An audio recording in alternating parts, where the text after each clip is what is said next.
बिहार की राजनीति में एक छत्र राज रखने वाले और गरीबों के मसीहा कहे जाने वाले मोहम्मद शहाबुद्दीन अब इस दुनिया में नहीं हैं, लेकिन उन्होंने एक जनप्रतिनिधि की हैसियत से सीवान में जितने कार्य किए हैं, शायद ये एक मिसाल होगी। किसी भी सांसद ने इतना विकास कार्य नहीं किया होगा जितना शहाबुद्दीन ने किया। ये कहना है पूर्व केंद्रीय मंत्री और शहाबुद्दीन के खास दोस्त रहे नागमणि साहब का। यूं तो शहाबुद्दीन साहब लास्ट समय तक राष्ट्रीय जनता दल सुप्रीमो और राष्ट्रीय जनता दल के कट्टर समर्थक रहे, या यूं कहें कि उन्होंने पूरी वफादारी हमेशा लालू प्रसाद और उनकी पार्टी के लिए ही रखी रही और वे किसी भी कीमत पर उनसे अलग नहीं हुए। ये बात और है कि लालू प्रसाद यादव ने हमेशा शहाबुद्दीन के दबदबे और उनकी इमेज का फायदा तो उठाया, लेकिन उनको वास्तविक लाभ कभी भी नहीं देने की कोशिश की। और ना ही ये आरोप भी लग रहे हैं कि जिस तरीके से तिहाड़ जेल में उनके साथ बर्ताव किया गया, उसमें भी लालू प्रसाद यादव की पार्टी के वर्तमान अध्यक्ष तेजस्वी यादव, पूर्व मुख्यमंत्री राबड़ी देवी और लालू प्रसाद यादव की पार्टी के अन्य लोगों की तरफ से किसी तरह का उत्साह दिखाया गया उनको एम्स में भर्ती कराने के लिए या समुचित इलाज के लिए। अब इस दुनिया में शहाबुद्दीन नहीं है, लेकिन उनकी राजनीतिक विरासत और दबदबे को अपने पक्ष में करने के लिए लालू प्रसाद यादव, पप्पू यादव और नागमणि जैसे उनके करीबी लोग उस परिवार को अपने खेमे में करने के लिए जी तोड़ कोशिश कर रहे हैं। लेकिन नागमणि जी के स्वर्गवासी पिता जगदेव प्रसाद, जो कि मुसलमानों और दबे कुचलों के लिए भारत के लेनिन कहलाते थे, और उन्होंने हमेशा इस समुदाय की एकता और सशक्तिकरण की बात कही। नागमणि साहब और शहाबुद्दीन दोनों संसद भवन में एक ही समय में सांसद रहे हैं और अगल बगल की सीटों पर बैठते थे। इससे साबित होता है कि इन दोनों के बीच कितने मधुर संबंध रहे हैं। अब रही बात शहाबुद्दीन साहब की धर्मपत्नी हिना साहेब और पुत्र ओसामा साहेब को पार्टी में सम्मानजनक स्थान दिलाने के लिए लालू प्रसाद यादव के पुत्र कोशिश में लगे हुए हैं। लेकिन अंदर खाने मुसलमानों की बात मानी जाए तो परिवार के सदस्य शहाबुद्दीन के पक्ष में कोई असरदार मुहिम न चलाने के लिए राष्ट्रीय जनता दल और लालू परिवार को दंड देने की सोच रहे हैं। अब ऐसे में ये देखना दिलचस्प होगा कि ओसामा साहेब और हिना साहेब नागमणि, जो कि शहाबुद्दीन के मित्र हैं, उनके साथ एकजुट होते हैं या फिर शहाबुद्दीन की तर्ज पर ही हिना साहेब और ओसामा राष्ट्रीय जनता दल में ही कोई महत्वपूर्ण भूमिका मिलने पर राजद के साथ ही रहते हैं। तो आइए इन्हीं सब राजनीतिक समीकरणों पर और मुस्लिम राजनीति को लेकर पूर्व केंद्रीय मंत्री और बिहार के मजबूत जनाधार वाले नेता और शहाबुद्दीन के मित्र नागमणि जी से चर्चा करते हैं। नमस्कार नागमणि जी। हाँ, धन्यवाद। सेम टू यू सर, सबसे पहला मेरा सवाल ये है कि शहाबुद्दीन साहब के साथ आपके बहुत मित्रवत रिश्ते थे। अब वो इस दुनिया में नहीं हैं, लेकिन जिस तरीके से एक जनप्रतिनिधि की हैसियत से उन्होंने कार्य किया, उससे भी आप भली भांति परिचित हैं। अब उस परिवार को मुस्लिम समाज के राजनीतिक शक्तिकरण के लिए किसके साथ आना चाहिए। और आप भी जो है एक पार्टी बना रहे हैं जिसमें आपने घोषणा की है कि आप जो है मुस्लिम समुदाय का उप मुख्यमंत्री चाहेंगे और मुसलमानों को ज़्यादा से ज़्यादा प्रतिनिधित्व देंगे उनकी आबादी के हिसाब से। तो इस मामले में आप क्या कहना चाहेंगे? शहाबुद्दीन भाई और हम दोनों काफी नजदीकी दोस्त रहे हैं जी खास तौर से जब हम दोनों साथ में एमपी थे जी तो हम और शहाबुद्दीन भाई अगल बगल बैठे थे जी और इसी से आप अंदाज लगा सकते हैं कि हमारी कितनी उनकी दोस्ती रही है जी और उनको बहुत नजदीक से देखने और समझने की कोशिश मैंने किया है जी। और मैं आपके माध्यम से पूरे बिहार और देश के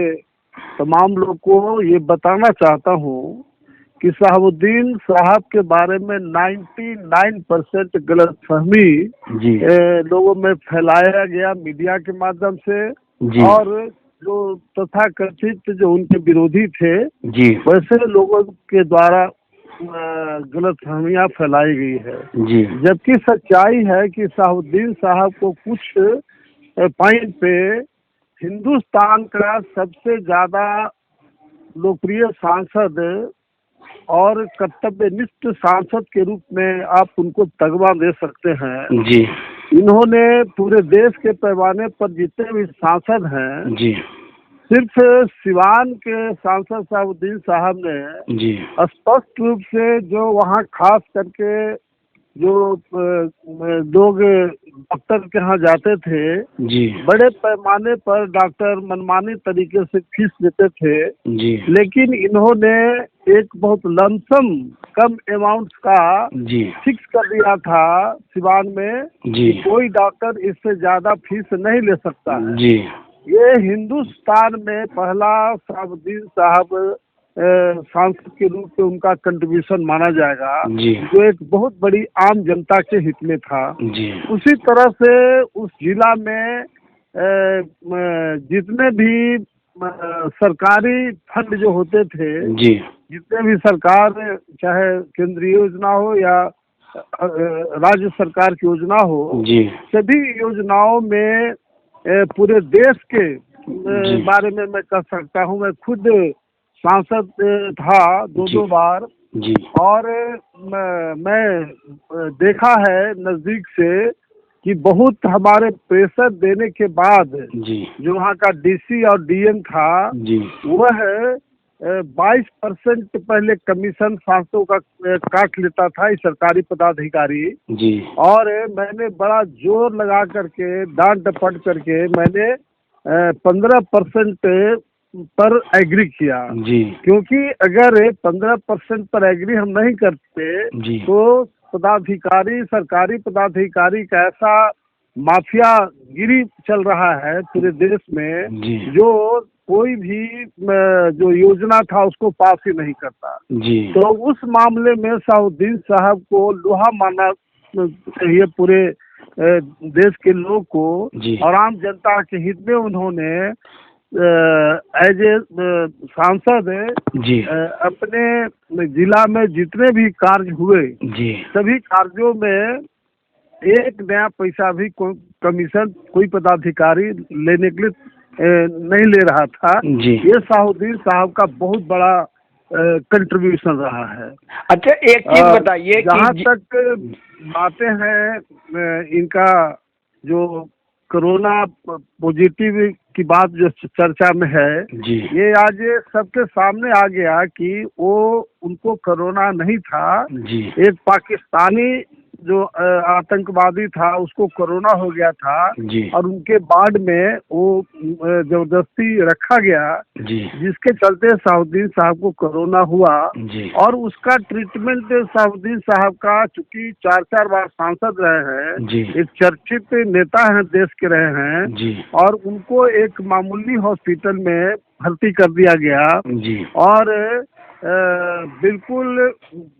डंके के चोट पर हम लोग कह सकते हैं कि सब लोग की मान्यता है कि उनको जानबूझ करके एक तरह से हत्या किया गया। तो इसके लिए मैं जरूर मांग करता हूँ सरकार से कि सीबीआई से इसका जांच कराया जाए, ताकि आम जनता को फैक्ट्स एंड फिगर पता लगे कि क्या सच्चाई है। अच्छा सर, लेकिन एक चीज, आम जनता में यही लोगों के दिमाग में बैठा हुआ है। अच्छा एक सवाल दूसरा मैं कहना चाहता हूँ कि लालू यादव के लिए सबसे वफादार के तौर पर आरजेडी में शहाबुद्दीन साहब रहे, और एक दो बार सरकार बचाने में उनकी प्रमुख भूमिका थी। उनके इतने फॉलोवर सब लोग थे जो मतलब शहाबुद्दीन साहब के लिए कुछ भी करने के लिए तैयार थे। मैं ये कह रहा हूँ कि लालू प्रसाद यादव के लिए तो जो है बहुत ज्यादा वफादारी निभाई शहाबुद्दीन साहब ने, लेकिन उनके खिलाफ ही कई बार लालू प्रसाद यादव ने जो है हथकंडे अपनाए। जैसे कि उनके यहाँ जो है काउंटर करने के लिए पुलिस जब गई, तब जो है उस वक्त सरकार में लालू प्रसाद यादव थे, तो अपने चहेते को ही पुलिस भेज देना, ये कैसा उनका उसका वो रहा, इनाम क्या दिया उन्होंने उनकी वफादारी का। और दूसरा, जब वो जेल में रहे, जिस तरह से उनकी मृत्यु हुई कोरोना के नाम पे जो है उनको प्रताड़ित किया गया, तो लालू परिवार ने, क्योंकि वो राष्ट्रीय जनता दल के ही नेता थे, उनकी कोई मदद नहीं की। तो ये कौन सी पॉलिटिक्स है लालू की कि उनके प्रति जो है एक मुसलमान नेता तो पूरी तरह से समर्पित और वफादार रहे, और जब वो कष्ट में आए तो उससे पल्ला झाड़ रहे हैं। इस पे प्रतिक्रिया दें। नहीं, इसी बात को मैं कह रहा था जी कि ये बिल्कुल लॉयलिटी के साथ सब भी रहे जी, लेकिन बिहार का बच्चा बच्चा इस बात को जानता है, शहाबुद्दीन साहब की पूरी परिवार इस बात को जानता है कि जब वो सांसद थे तो लालू, उस समय राबड़ी देवी की सरकार थी, जी और लालू यादव ने शहाबुद्दीन साहब को मरवाने के लिए जी बिल्कुल पुलिस को वहां भेजा। जी लेकिन एक संजोग की बात थी कि शहाबुद्दीन साहब बच गए। जी लेकिन शहाबुद्दीन साहब का चरित्र आप देख लीजिए जी कि जिस शहाबुद्दीन साहब को मरवाने के लिए लालू सरकार ने सब कुछ षड्यंत्र रचा, जी लेकिन मुसलमान का कैरेक्टर है कि जो मुसलमान मतलब सच्चा ईमान वाले, जी और ऐसी स्थिति में शहाबुद्दीन साहब एक बड़े उदाहरण हैं कि इतने के बावजूद भी इन्होंने कभी लालू का साथ नहीं छोड़ा। और जब ये जेल में थे तो इनके पार्टी के एक सांसद थे राज्यसभा का, जी काफी सीनियर एडवोकेट राम जेठमलानी साहब थे। उनको प्रॉपर वे में जो उनका फीस था वो भी शहाबुद्दीन के लोग देने के लिए तैयार थे, जी लेकिन लालू यादव ने मना कर दिया कि नहीं, इनका बेल नहीं होना चाहिए। जी तो ये बराबर लालू यादव ने गद्दारी करने का काम शहाबुद्दीन साहब के और उनके परिवार और बिहार की जनता के सामने वो किया है। जी और हद तो इस बात का हो गया कि जब उनका डेथ हुआ, जी ये मीसा भारती जो उनकी बेटी है लालू जी का, वही लालू जी और तेजस्वी यादव, राबड़ी देवी सब लोग थे। जी लेकिन पूरा बिहार के लोग बड़े पैमाने पर संस्कार हुआ, जी वहाँ सब लोग गए, जी लेकिन लालू परिवार का कोई आदमी जी यहाँ नहीं गया। प्लस आज तक जी लालू परिवार से कोई भी आदमी, जो इन लोग हैं परिवार के मुख्य नेता, जी कोई भी वहाँ शहाबुद्दीन के फैमिली से, परिवार से मिलने के लिए सिवान उनके घर पर नहीं गया। तो पूरे बिहार का मुसलमानों में जबरदस्त आक्रोश है, जी खास करके मुसलमान और उनके जितने लाखों करोड़ों समर्थक हैं, सब लोग में जबरदस्त गुस्सा है। जी और अब ये गुस्सा डेफिनेटली है कि वो आरजेडी को काफी महंगा पड़ेगा, जी क्योंकि आरजेडी की राजनीति ही यादव और मुसलमान के बल पर था। तो जी मैं इस मौके पर उनके परिवार के लोगों को, खास तौर से मुसलमान भाइयों का आह्वान हम करना चाहते हैं इस बात को जी कि ये बिल्कुल मुसलमानों के दिमाग में गलतफहमी रहा है जी कि बिहार में आरजेडी ही बीजेपी को हरा सकता है, जी यादव समाज के लोग ही बीजेपी को हरा सकता है। जी जबकि मैंने इन लोगों का 25-30 साल का रिकॉर्ड रहा है मुसलमानों के खिलाफ सारा कार्रवाई करने का, जी और कहीं मुसलमानों के हक में इन लोगों ने सत्ता में रहने के बाद काम नहीं किया। जी तो मैं अपील करना चाहता हूँ पुरजोर कि बिहार में जो तीसरे नंबर का कास्ट है कुशवाहा समाज है, जी जो 10% है, यादव 13% है, मुसलमान 18% है। जी तो उसी तरह से अगर मुसलमान चाहे जी तो आरजेडी को रातों रात छोड़ देना चाहिए, जी और कुशवाहा समाज के साथ अति पिछड़ा दलित और ऊंची जात के साथ मिल करके जी और राजनीति करने की जरूरत है, क्योंकि लालू और नीतीश कुमार का 15-15 शासन से जी वहाँ की आम जनता बिल्कुल छिन्न भिन्न हो गई है। जी एक नया पैसा कोई उम्मीद नहीं है, चाहे शिक्षा, स्वास्थ्य या हर क्षेत्रों को ले लीजिए। जी तो मैं पुनः एक बार आपके माध्यम से मुसलमान भाइयों को खास तौर से अपील करना चाहते हैं जी कि अब आरजेडी से माया मोह तोड़े और कुशवाहा समाज, अति पिछड़ा दलित और ऊंची जात के साथ संबंध बना करके और राजनीति करें। और मैं तो घोषणा कर ही चुका हूँ इस बात को कि अगला नवंबर महीने में पटना के गांधी मैदान में जी कोई महाशक्ति प्रदर्शन करेंगे, जिसमें कम से कम 5 लाख लोग जुटेंगे। जी और उसी दिन सभी जाति संप्रदाय के जितने भी प्रमुख लोग रहेंगे उनको ले करके हम लोग नई पार्टी बनाएंगे, जो बिहार का लालू। बिहार में लगातार 25-30 वर्षों से मुसलमान लालू यादव के साथ और यादव समाज के साथ जी साथ पैक्ट है, मतलब गठबंधन है। जी लेकिन मुसलमानों को तो 25-30 साल के दरमियान कुछ भी नहीं मिला। जी लालू